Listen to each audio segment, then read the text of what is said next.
From the chef who powered through with a fractured arm, Megan, Millie and Nick, well done. Thank you, chef. to the one forced to give it all up in the finale over drugs. I know that I'm stronger than a lot of chefs that are still here, and I'm gonna fight for it. I think you should think about who you think is the weakest chef. These are the most loved and most hated Hell's Kitchen winners. When fans talk about the greatest Hell's Kitchen winner of all time, Megan Gill's name always comes up first, and for good reason. She walked into season 14 with quiet confidence, walked out with the head chef title at Gordon Ramsay's Pub and Grill in Caesars Atlantic City, and pocketed $250,000. But it wasn't just the paycheck that made her legendary, it was the way she earned it. From day one, Megan proved she wasn't there to play. "I've been running the pass since I was 20 years old. I'm a badass in the kitchen. Not many people can hang with me," she declared, and she backed it up. Fans remember her crushing the blind taste test in episode 11, identifying flavors with near-perfect accuracy while everyone else fumbled. By episode 12's brutal streak night, she single-handedly kept the blue team afloat, serving flawless Wellingtons while the red side collapsed. But what really set her apart was leadership. Whether it was coaching shaky teammates or catching mistakes before Ramsay even noticed, Megan turned every kitchen into her kitchen. By the time she earned her black jacket, she was already running the brigade like a sous chef. And then came the finale. Megan's menu was bold, flawless, and perfectly executed. While her rival T struggled with undercooked fish, Megan kept control of her weaker brigade and delivered a service so smooth, Ramsay had no choice but to crown her the winner. Ramsay's comment on her screamed that she was the best. Megan has every quality I look for in a head chef. She is passionate, determined, and has an amazing palate. But most importantly, Megan is a born leader who makes every chef in the kitchen better. Talent like hers comes along very rarely, and I have no doubt she'll be a great success in Atlantic City. Fans still rave about her today. She's basically one of the sous chefs. She makes like one mistake the whole season and trains half her team herself. In simple terms, Megan is the GOAT. She smashed every challenge, nailed every station, and was a beast running the pass. If Megan was the queen of composure, Dave Levy from season 6 was the king of resilience. Dave entered season 6 with raw talent, a cool head, and one major setback, a fractured wrist. Most chefs would have crumbled, but Dave? He fought through the pain and cooked like nothing could stop him. His prize was a head chef role at Araxi restaurant in Whistler for the 2010 Winter Olympics, though it turned out to be more of a line cook gig. Still, the win cemented him as one of the most admired champions. By episode 4, Dave was already making waves. Despite his injury, he nailed the blind taste test, then ran the fish station one-handed, searing scallops perfectly while his teammates flopped. Ramsay singled him out, saying others should take note. On steak night, he ran the meat station flawlessly, earning the rare label of being a machine. Creativity? He had that too. In the Surf and Turf Challenge, his lobster and beef tenderloin with chimichurri sauce earned top marks, while his leadership and service kept the blue team alive. When black jackets rolled around, Dave dominated multiple stations at once. Salmon, Wellingtons, garnish timing, proving he could run the kitchen with one arm tied behind his back. Literally. And then the finale sealed it. Facing Kevin Cottle, Dave delivered an ambitious, flawless menu, guiding his brigade through every hurdle.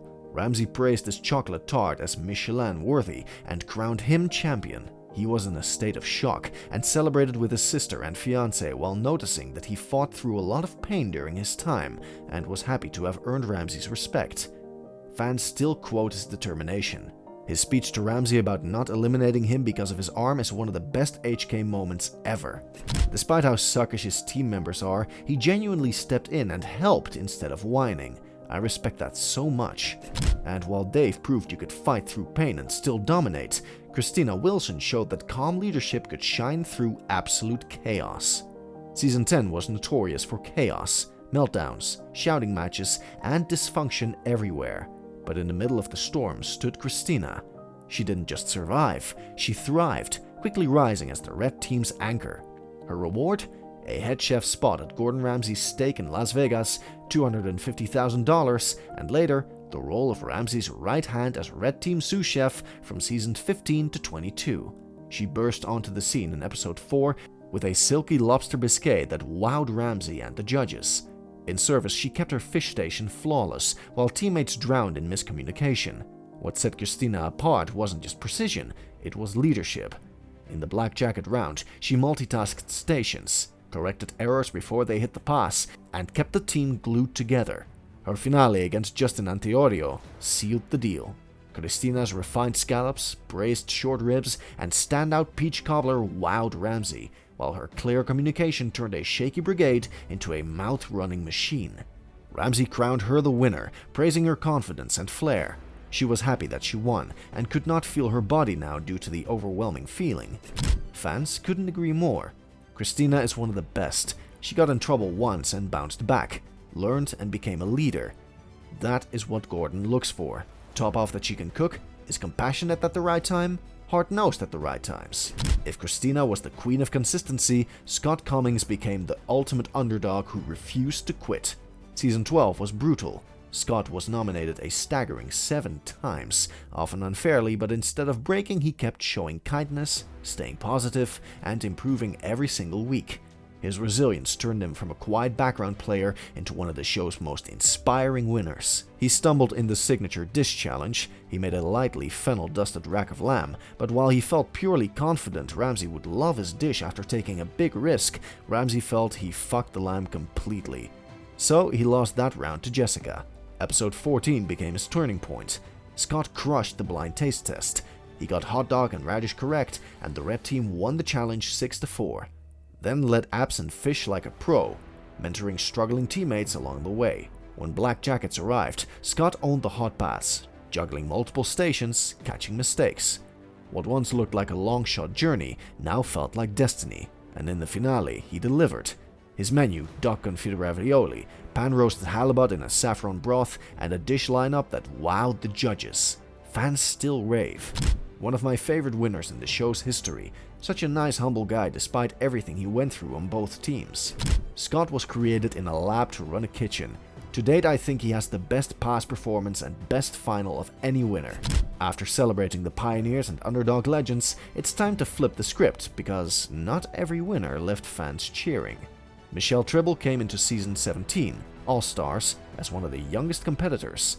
Fresh off her third-place finish in Season 14, by the end she walked away with the grand prize, a $250,000 head chef position at the Gordon Ramsay's Hell's Kitchen restaurant in Caesar's Palace. From the start, Michelle looked shaky. In Episode 1, her scallop dish earned a middle-of-the-road score. But in Episode 4, during dinner service, she sent up a risotto that Ramsey found to be reeking of garlic and had raw rice. By Episode 5, whispers of sabotage began. During punishment, she complained that she did not want to talk as the smell would get in her mouth. That night, she couldn't resist heating up things with Josh. Her mid-season run only fueled the fire. In Episode 7, she couldn't stop mocking her teammates. Even her Black Jacket moment rang hollow. In Episode 14, Ramsey accused her of sabotaging him. However, she denied that as she was a team player and got her refires accepted. Then came the finale, and she couldn't play well with her teammates. Even Ramsey had to remind her that she needed to act like a sous chef. Her post-show career did little to change minds. Michelle spent time at Caesar's Palace, later moved to Lake Tahoe, and eventually pivoted to influence her life. As one fan summed it up bluntly, "I don't have a problem with her winning, but it felt fixed. I think they decide the winner early, then edit the season to make it happen." If Michelle's win felt like favoritism, Ariel Malone's victory was remembered as pure default, mean-spirited, abrasive, and crowned in one of the dullest seasons ever. Ariel Malone stormed into Season 15 with a sharp tongue and even sharper elbows. She walked away with the $250,000 head chef role at BLT Steak in Bally's Las Vegas, but her road there left a sour taste. During the signature dish challenge, her team lost. During the punishment, she was pissed as her dish got great reviews, felt that the rest of her teammates were not pulling their own weight. From the early weeks, Ariel drew heat for sabotage. In Episode 2, she let teammate Mies take the fall by deliberately sending raw snapper without warning Ramsey, then snapped at others for being too slow. Her behavior was definitely bullying disguised as leadership. Her temper flared again in Episode 8. Things didn't improve at the halfway mark. In Episode 11, during the punishment, Ariel believed that they lost due to Kristen's inability to cook carrots, and felt that everybody on her team was lazy and slow. By Episode 14, her manipulative streak peaked. When Manda's steak was blue, she told her that she did not speak loud enough when Manda claimed she was not ready. Later, Ariel was baffled by Manda's statement that she sent out perfect steaks and even suggested she should go home that night. And then came the finale. Facing Kristen, Ariel's finale menu was called Safe and Uninspired: short ribs, scallops, and little risk. Kristen offered more creativity, but Ariel leaned on sheer volume and energy, barking orders at her brigade and drawing comparisons to Dave's injury perseverance arc. Ramsey crowned her the winner, but fans called it one of the most underwhelming finales ever. Post-show, karma seemed to catch up. Ariel was let go from BLT Steak for attitude issues within 2 years. Fans on Reddit gleefully saw it as validation, with one noting, "The production team had noticed that a female had won for 3 straight seasons, and they were going to try to make people okay with it by portraying Ariel as the one-legged bandit similar to Dave. Unfortunately, it backfired entirely. But if Ariel's win was seen as forced, Paul Niederman's victory in Season 9 became the blueprint for how not to crown a champion. He was awarded the head chef position at BLT Steak in New York City with a $250,000 salary, but fans felt his entire run was built on whining, blame-shifting, and emotional manipulation rather than skill. While his rival Will Lusberg stayed consistent, humble, and respected, Paul leaned heavily on his backstory about his late mother, something viewers felt was played up to secure sympathy. That set the tone for his reputation as one of the most undeserving winners in the show's history. His flaws showed early. In episode 3, he kept complaining about his teammates being slow and not up to his par. After Natalie showed nervousness, he acknowledged that she should have come with fire in her eyes. The behavior only got worse. By episode 6, Paul had dragged his team down by sending raw snapper. Instead of improving, he was late on the snapper, and when he did send it up, it was raw, angering Ramsey again. In episode 9, the cracks became impossible to ignore. On entrees, he sent up raw chicken but angered Ramsey when he asked if it was raw, along with Will. As a result, Ramsey kicked him out of service, and just after he left, Tommy handed him the raw chicken per Ramsey's orders. Even after making it to the Black Jackets, his arrogance made him unbearable. In episode 13, he clashed with Elise. Later, when Tommy reminded Paul about his cold lobster, he heated up on Elise. Instead of showing growth, he doubled down on his cockiness. In episode 15, he was vocal when he called out his first ticket as he wanted to show why he was a big deal. After the first ticket was sent out, he asked for times. But while Will and Elise answered him, Tommy did not, frustrating Paul until his 3rd time. The backlash peaked in the finale. Against Will, Paul's menu was solid but uninspired, while Will's dishes showed more finesse and ambition. Paul leaned heavily on his brigade, yelling his way through service, while Will kept his kitchen running smoother. Yet Ramsey praised Paul's heart and journey, tying the win back to his late mother. Paul did claim the BLT Steak prize, but his tenure was short. He left after clashing over menu direction, which many fans celebrated as karma for a win they believed was rigged. As one viewer summed it up, "It's not that Paul was weak, it's that Will was better. Period." Not to mention that Paul got a dead parent edit during the finale that came the fuck out of nowhere and used the emotions to manipulate the audience into cheering for Paul. If Paul's win felt like a pity edit gone wrong, Janelle Witt's victory in season 11 took the controversy even further, ending not just in fan outrage, but in scandal. Janelle entered the season with confidence, winning the title of head chef at Gordon Ramsay's Pub and Grill in Caesar's Palace, Las Vegas, with a $250,000 salary. But instead of stepping into the position, she was denied the role after failing a drug test. She kept the prize money and the official winner title, but her reputation never recovered. For fans, it wasn't just about the scandal, it was about the arrogance, the inconsistency, and the way she carried herself long before the finale. In episode 11, Janelle was frazzled while leading the butter-poached spot prawns during a private dinner service, ignoring Ramsey's repeated calls until he scolded her for not directing her team. She later called her teammates pathetic after Ramsey had to demonstrate boiling pasta. In the relay challenge, her pan caught fire, slowing the blue team and showing sloppiness, though her halibut cooked well overall. Later in episode 19, sent up a mushy, disgusting risotto from apps without tasting it, stalling service and earned a direct "what the fuck is happening" from Ramsey. she was nearly eliminated, tying for nomination and pleading her case to survive.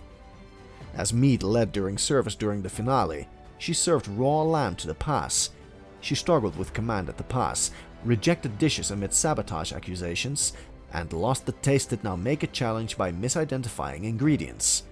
Her overall service was labeled a mess, undermining her frontrunner status. When she won, many argued the title should have gone to Mary, who had shown growth, teamwork, and resilience throughout the season. Instead, Janelle's reign became defined by the drug test scandal, the loss of her prized job, and years of instant karma comments from fans. As one viewer put it, she was the best chef of the season, despite her drug use. But Mary should have won. At least she would have gotten the job. Hell's Kitchen has given us champions we cheer for, and ones we love to hate. But every winner left their mark, for better or worse. Subscribe now for more wild stories from the kitchen that never cools down.